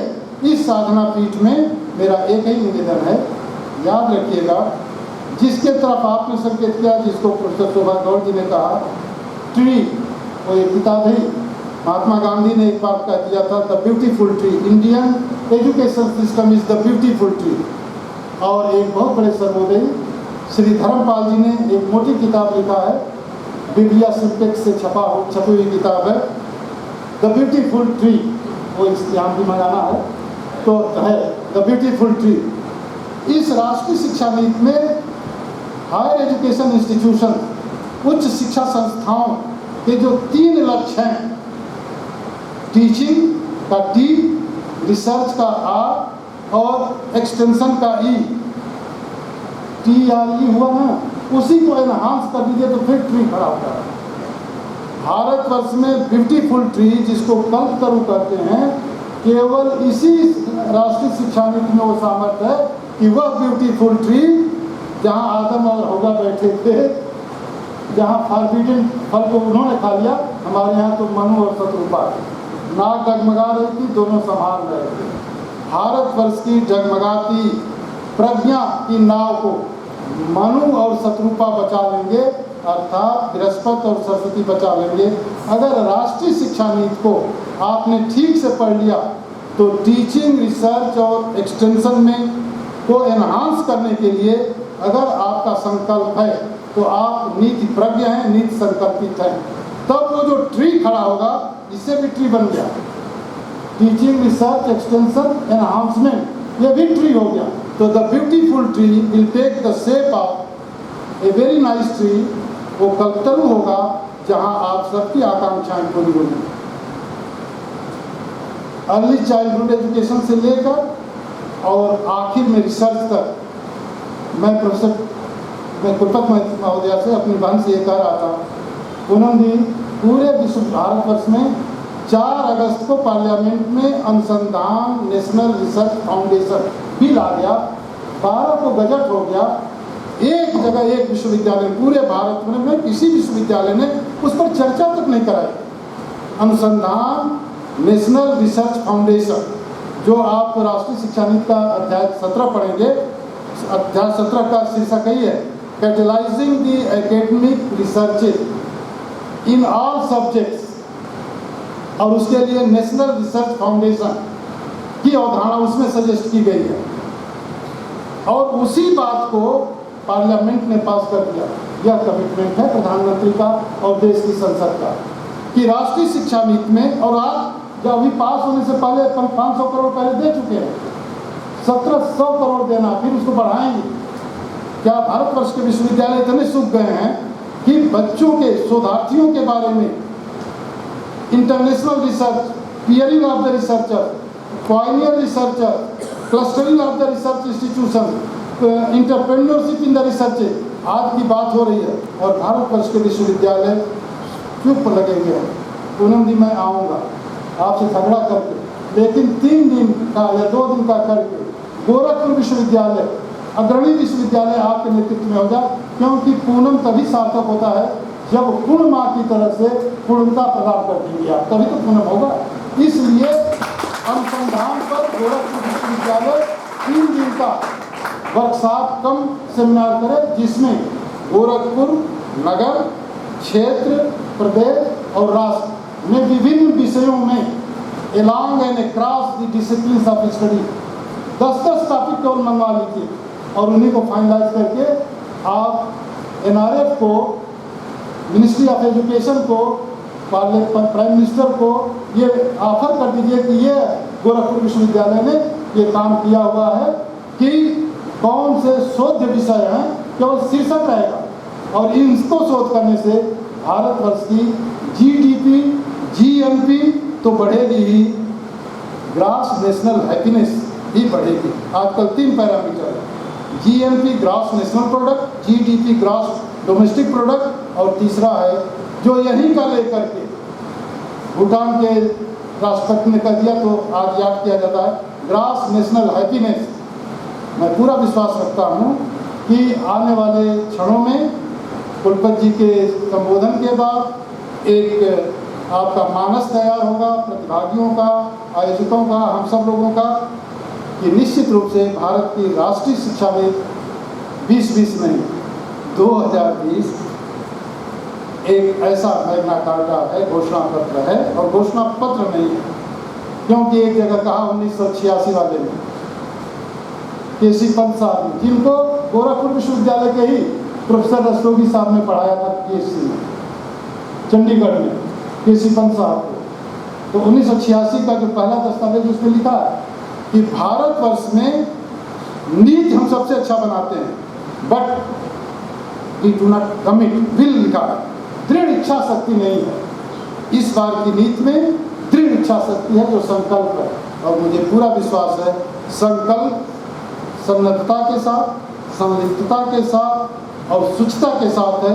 इन 3 त्रिदेवी भावों से है तो निश्चित रूप से संकल्प सिद्धि को प्राप्त करेगा, और सिद्धों की पीठ पर, नाथ सिद्धों की पीठ पर अगर नहीं प्राप्त करेगा तो फिर कहाँ, तब तो फिर शिक्षा भी अनाथ हो जाएगी। इसलिए ये भी कोई ईश्वरी शक्ति करा रही है प्रदीप जी, अपदीपो भव, आपके माध्यम से प्रदीप्त होने के लिए भगवान बुद्ध की भूमि में महात्मा, महाराणा और फिर महामना, हमारे संस्थापक महामना का भी चित्र इसमें है। उनके साथ साथ स्वामी विवेकानंद जी ने जो कहा, education is the manifestation of perfection already in man, आदमी में। तो इसलिए यह जो 11 सितंबर को आचार्य विनोबा का जन्मदिन है, जिनके संगठन का मैं राष्ट्रीय उपाध्यक्ष था, उनका भी चित्र लगा हुआ है। 11 सितंबर से 11 अक्टूबर तक 1 महीना सर्वोदयी लोग, आचार्य विनोबा को मानने वाले जैन लोग तो पर्यूषण, पवित्रता का और क्षमा पर्व मनाया जाता है। अगर मैंने कोई बात गलत की है तो मैं जैन मतावलंबी भी अपने को मानता हूँ। मैं ऋषभ देव से लेकर के और महावीर तक सभी तीर्थंकरों को याद करते हुए आपका अधिक समय लिया उसके लिए भी क्षमा, अधिक कोई कड़ी बात कर दिया उसके लिए भी क्षमा, पहले वालों के कृत सुकृत पर कहा और एक इस उम्मीद के साथ कि क्षमा याचना करते हुए आचार्य जी को याद रखते हुए, विनोबा जी को याद रखते हुए, ये विवेकानंद जी को, रामकृष्ण माँ शारदा को याद रखते हुए और ये जो अपने सिद्ध लोग हैं, एक बार पुनः मत्स्येंद्र नाथ से लेकर गोरखनाथ तक और वर्तमान किताबेश्वर को जो नहीं है, जो स्मृति से उस पावन स्मृति से इसको श्रद्धांजलि तथा वर्तमान पीठाधीश्वर जो भारतवर्ष के लोकतंत्र की शुचिता के स्तंभ पुरुष हैं, उनको भगवान से प्रार्थना है कि और शक्ति दें, आदि नाथ से लेकर आदि शक्ति माँ दुर्गा उनको और सामर्थ्य प्रदान करें। इन्हीं शब्दों के साथ आज के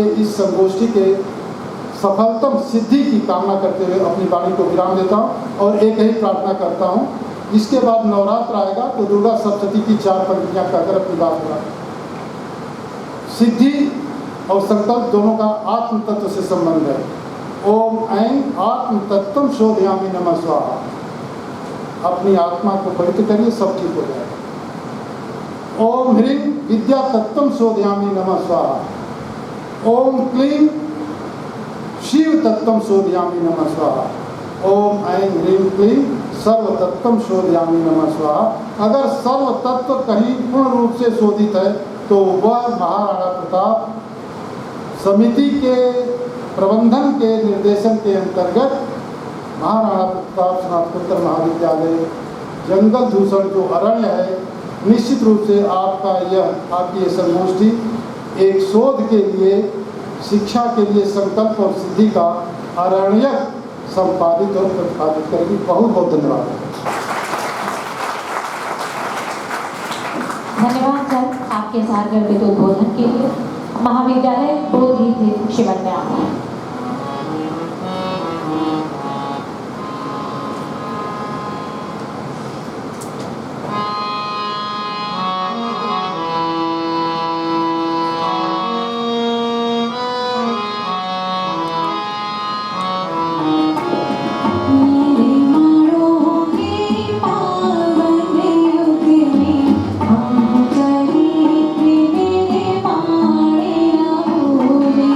बाकी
राष्ट्रीय संगोष्ठी की अध्यक्षता कर रही माननीय कुलपति प्रोफेसर पूनम टंडन मैडम से आग्रह करती हूँ मंच पर आकर अपना प्रेरणास्पद मार्गदर्शन देने की कृपा करें।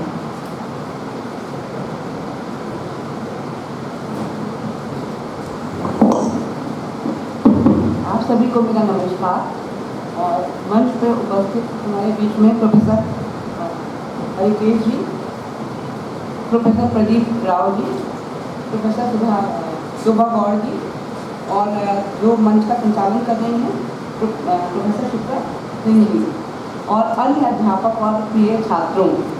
देखिए, आज नई शिक्षा नीति की बात प्रदीप राव जी ने कहा कि हम लोग कई सारे संगोष्ठी कर रहे हैं। नई शिक्षा नीति हमारी लागू हो चुकी है और फेजेस में लागू हो रही है और लगातार इसमें और इम्प्रूवमेंट आप देखेंगे। लेकिन आज का सत्र उन्होंने कहा विशेष रूप से संगोष्ठी छात्रों के लिए है, तो मैं उस विषय में ही केंद्रित करना चाहूँगी। बाकी बातें तो भूमिका और कई सारी बातें कई लोगों ने कर ली है। सबसे पहले मैं कॉलेज एडमिनिस्ट्रेशन का धन्यवाद देना चाहूँगी बहुत बहुत। उन्होंने मुझे आज मेरा सेकेंड कॉलेज है जो मैं विजिट कर रही हूँ चार्ज लेने के बाद और काफ़ी अच्छा आप लोगों का काफ़ी अच्छा एक्सपीरियंस है कॉलेजेस का। पहला कॉलेज एमजी कॉलेज था जिसमें मैं गई थी और दूसरा कॉलेज ये है। और गोरखनाथ की जो तपोभूमि है उसमें मैंने एक चीज़ तो बहुत देखी कि बताइए लोग जो हमारा नाथ पंथ है उसका कार्य केवल भक्ति या पूजा तक ही सीमित नहीं है। उनका भी एक बड़ा कॉन्ट्रीब्यूशन एजुकेशन के क्षेत्र में है और उन्होंने अपने विद्यालयों तक को समर्पित करके विश्वविद्यालय का निर्माण किया है। तो बहुत बहुत धन्यवाद। ये बहुत अच्छा है, सिस्टम है और कई सारे उनके यहाँ देखा मैंने, कई सारे उनके महाविद्यालय चल रहे हैं, विश्वविद्यालय भी चल रहे हैं, शुरू करा गया है। कई सारी चीज़ें हैं कि एजुकेशन से बड़ा कोई भी कॉन्ट्रीब्यूशन देश के लिए नहीं हो सकता जो कि यहाँ करा जा रहा है और लगातार इसमें मैं देख रही हूँ अच्छी प्रगति भी हो रही है। अब अगर शिक्षा नीति की और छात्रों की बात करें, सबसे बड़ी हमारे देश में जो पहले बात की जाती थी कि जो हमारी शिक्षा हो रही है, तैयार हो रहे हैं छात्र, उनमें एम्प्लॉयमेंट का एक बड़ा इशू है कि वो रोजगार जो छात्र जिस नंबर में निकल रहे हैं उनको उतना रोजगार नहीं मिल रहा है। और एक हमारी शिक्षा नीति का एक बड़ा उद्देश्य है ऐसे छात्र तैयार करें जो कि रोजगार पाने के लिए योग्य हो, केवल डिग्री ना हो उनके पास और उनके पास रोजगार भी हो। इसमें बहुत से चीज़ों की बात करी है शिक्षा नीति ने, जो हमारे माननीय प्रधानमंत्री जी का सपना है डिजिटल इंडिया का। तो डिजिटल इंडिया की ओर भी ये शिक्षा नीति हमें काफ़ी सहयोग प्रदान करती है और बहुत एम्फेसिस है उसमें स्किल डेवलपमेंट के लिए, आईसीटी का उपयोग शिक्षा में करने के लिए, ऑनलाइन एजुकेशन में और डिस्टेंस एजुकेशन में। एक ही ऐसा क्षेत्र है जो काफ़ी ओपन है, जिसमें महाविद्यालय और विश्वविद्यालय अपना कंट्रीब्यूशन कर सकते हैं। क्योंकि शिक्षा नीति का एक ये भी उद्देश्य है कि शिक्षा अधिक से अधिक छात्रों के पास पहुँचे, संसाधनों की वजह से कोई लिमिटेशन ना हो। उसके लिए हमारी जो डिजिटल यूनिवर्सिटी का कॉन्सेप्ट है या ऑनलाइन एजुकेशन का कॉन्सेप्ट है, जो हमारा ग्रॉस एनरोलमेंट रेशियो है उसको 50% तक ले जाने की बात जो करती है शिक्षा नीति, उसमें हमारी ऑनलाइन एजुकेशन एक महत्वपूर्ण योगदान दे सकती है। बहुत जगह बात की जाती है कि हमारे यहाँ अध्यापकों की कमी है और इस तरह के संसाधनों की थोड़ी कमी है, लेकिन ऑनलाइन एजुकेशन में ये छात्रों की संख्या सीमित नहीं है और आप बहुत ज़्यादा छात्रों को कर सकते हैं। विश्वविद्यालय भी जल्दी ही अपने स्तर पर एक सेंटर इस्टेब्लिश करने जा रहा है जो कि ऑनलाइन और डिस्टेंस एजुकेशन के ऊपर होगा और उससे देश के सभी छात्रों को इस तरह का शिक्षा का लाभ मिलेगा। और मेरा मानना है कि महाविद्यालय भी इससे जुड़ेंगे तो भी अच्छा होगा हमारे लिए। देखिए, आजकल बहुत से छात्र ऐसे हैं जो पढ़ रहे हैं, लेकिन बहुत ऐसे लोग हैं जो कि कहीं जॉब कर रहे हैं और जॉब के साथ शिक्षा करना चाहते हैं। कुछ ऐसे लोग हैं जिनकी ऐसी कंडीशन नहीं है कि यूनिवर्सिटी आना, मान लो फिजिकली हैंडीकैप है या कुछ और ऐसे इश्यूज़ हैं, या घरेलू महिलाएं हैं जो कुछ सीमाओं से बंधी हुई हैं। वो शिक्षा तो चाहती हैं, लेकिन शिक्षा के लिए घर से निकल पाना उनके लिए हर समय फुल टाइम निकल पाना आसान नहीं है। तो ऑनलाइन एजुकेशन एक उनके लिए एक अच्छा माध्यम होगा और एक ऑल्टरनेट वे होगा एजुकेशन का। एक इसकी मैं बात करूँगी। दूसरी बात है कि अगर हम नई शिक्षा प्रणाली की बात करते हैं तो बहुत ज़्यादा इम्फेसिस है अंतर्राष्ट्रीयकरण के ऊपर। अंतर्राष्ट्रीयकरण का केवल ये मतलब नहीं है कि हमारे छात्र यहाँ से जाएं और यहाँ से पढ़ाई लिखाई करें और उसके बाद बाहर जाके कोई एक डिग्री ले ले और वहाँ जाके जॉब करें। ये मतलब नहीं है अंतर्राष्ट्रीयकरण का। अंतर्राष्ट्रीयकरण का मतलब ये है कि हमारी शिक्षा भी ऐसी हो जो हम बाहर के छात्रों को भी अट्रैक्ट कर पाएँ, कुछ ऐसा दे पाएँ जो उनको यहाँ आने में उनको अट्रैक्ट करे। और बहुत से नेबरिंग, स्पेशली जो हमारे नेबरिंग कंट्रीज हैं, आप देखिए, आपके तो नेपाल तो बॉर्डर गोरखपुर के तो बहुत ही पास है और हर तरफ से नेपाल बॉर्डर से आप जुड़े हुए हैं। कुछ ऐसे कोर्सेज जो इंडियन नॉलेज सिस्टम पे बेस्ड हों, और उसके लिए गोरखपुर से अच्छी कोई जगह नहीं हो सकती, मुझे ऐसा लगता है। जैसे कि विश्वविद्यालय में हमारे गोरखनाथ शोधपीठ है, हम लोग उसमें भी कुछ प्लान करेंगे। बुद्धिज्म का भी एक सेंटर है ये, इसके आसपास काफ़ी टूरिज्म के ऐसे कई सेंटर्स हैं। तो हम बहुत सी चीज़ें इंडियन नॉलेज सिस्टम पे आधारित कई सारे कोर्सेज शुरू कर सकते हैं और उसमें अंतर्राष्ट्रीय छात्रों को यहाँ पर आकर्षित करके और उनके लिए कुछ कोर्सेज कर सकते हैं। और ये केवल फिर से हम कहेंगे ना केवल विश्वविद्यालय स्तर पर और महाविद्यालय स्तर पर भी अगर हम करें तो एक है कि टूरिज्म के साथ भी एजुकेशन। आजकल बहुत टूरिस्ट आ रहा है, इस क्षेत्र में भी टूरिस्ट का नंबर धीरे धीरे बढ़ रहा है और उसको as a tourist destination develop भी किया जा रहा है। मैंने आज पढ़ा कि उसमें आज एक जो आपकी क्या नाम है, एक क्या नाम है, रामगढ़ ताल में भी कुछ और एक्टिविटी बढ़ाई जा रही हैं और टूरिज्म को अट्रैक्ट करने के लिए भरसक प्रयास किया जा रहा है और नई चीज़ें डेवलप करी जा रही हैं। और विदेशी से उम्मीद है कि जो विदेशी पर्यटक है उसकी भी संख्या बढ़ेगी। और जब पर्यटक आता है तो ये भी सोच के आता है क्यों ना हम 15 दिन के लिए कुछ योग का कोर्स करें, क्यों ना हम कुछ इंडियन नॉलेज, कुछ बुद्धिज्म के बारे में। आपके बहुत टूरिज्म यहाँ पे आता है जो कि थाईलैंड से है या और दूसरे कंट्री से जहाँ की बुद्धिज्म काफ़ी का वो लोग अडॉप्ट करते हैं। तो कुछ ऐसा उनको हम ऐसा अच्छा ऑफर कर पाएँ जो टूरिज्म के साथ में भी वो यहाँ से ऐसा कुछ भारतीय ज्ञान और ज्ञान परंपरा के बारे में कुछ नॉलेज लेके जा पाएँ, इस तरह की चीज़ों के बारे में। फिर अगर आप शिक्षा नीति की बात करते हैं तो वो छात्र के होलिस्टिक डेवलपमेंट की बात करता है। और होलिस्टिक डेवलपमेंट में आज के दिन में ये तो हम लोग जानते हैं कि होलिस्टिक डेवलपमेंट की जब बात करेंगे तो एजुकेशन के साथ में बहुत सी एक्टिविटीज़ की बात करते हैं, चाहे वो स्पोर्ट्स एक्टिविटी हो, कल्चरल एक्टिविटी हो। लेकिन उसके साथ में जो बहुत आवश्यक है वो छात्रों की मेंटल हेल्थ बहुत आवश्यक है। और मैं महाविद्यालयों से भी ये कहूँगी कि इस पर बहुत ज़्यादा ध्यान दिया जाना चाहिए, क्योंकि छात्र एक जब इंटर के बाद आता है एक डिफरेंट परिवेश से आता है और जब हायर एजुकेशन में आता है डिफरेंट परिवेश से आता है। बहुत तरह की उसकी समस्याएं, बहुत तरह के उसके मन में क्वेश्चंस होते हैं और बहुत तरह के प्रेशर्स होते हैं। तो हर महाविद्यालय अपने स्तर पर छात्रों की हैप्पीनेस, कुछ ऐसा हैप्पीनेस सेंटर खोले कि उनको, जैसे कि आपने भूटान की बात करी, हैप्पीनेस इंडेक्स की बात करी। देखिए, एक अच्छा ब्रेन जब एक अच्छी स्थिति में होगा तभी वो किसी चीज़ को बाहर से ग्रहण कर सकता है। एक बच्चा है बहुत इंटेलिजेंट है लेकिन उसका मेंटल स्टेट इस तरह की नहीं है या कुछ ऐसा स्ट्रेस में है तो कितना अच्छा भी ब्रेन क्यों ना हो लेकिन अच्छी से अच्छी चीज़ को ग्रहण नहीं कर सकता, चाहे वो हम हो या आप हो या छात्र हो। तो एक बहुत ज़रूरी हम सब के लिए है एक अच्छा माहौल दें बच्चों को और उनकी मेंटल हेल्थ का भी हम बहुत ध्यान रखें, फिजिकल हेल्थ के साथ में भी। क्योंकि देखिए, जो फिजिकल हेल्थ है बहुत डिपेंड करती है कि आपकी मेंटल हेल्थ क्या है। और इसमें हमारी राष्ट्रीय शिक्षा नीति में इस तरह की चीज़ों पे भी काफ़ी जोर दिया गया है। राष्ट्रीय शिक्षा नीति को हम केवल कोर्स करिकुलम तक ही सीमित ना समझें कि हमारा मानना है कि हमने एक कोर्स करिकुलम बनाया और उसको लागू कर दिया तो हम कहते हैं हमने राष्ट्रीय शिक्षा नीति अपने विश्वविद्यालय में, अपने विद्यालय में लागू कर दी। लेकिन ये उससे ज़्यादा बहुत चीज़ें और हैं जो टाइम के साथ इवॉल्व होंगी और टाइम के साथ डेवलप होंगी। और कोई भी जब देखिए नई नीति आती है और नया परिवर्तन आता है तो उसकी अपनी कुछ समस्याएं होती हैं, उसकी इम्प्लीमेंटेशन के भी इश्यूज होते हैं जो कि टाइम के साथ रिजॉल्व होते हैं। आप लोगों का अभी मैंने जो देखा जो कि गोरखपुर विश्वविद्यालय में जो कोर्स चल रहा है नई शिक्षा नीति के अंतर्गत, जिसमें मेजर कोर्सेज हैं, कुछ माइनर कोर्सेज हैं, वोकेशनल कोर्सेज हैं, को करिकुलर कोर्सेज हैं। उसके बाद आज यूजीसी ने नेशनल लेवल पे भी अपना एक यूजीसी का अपना फ्रेमवर्क दिया है। तो हम लोग धीमे धीमे इस साल से प्रयास करेंगे कि हम लोग एक यूनिफॉर्म फ्रेमवर्क पे आएँ जो यूजीसी का दिया है उसको फॉलो करें। क्योंकि शिक्षा नीति का उद्देश्य ये भी है कि हमारी फ्लेक्सिबिलिटी भी होनी चाहिए।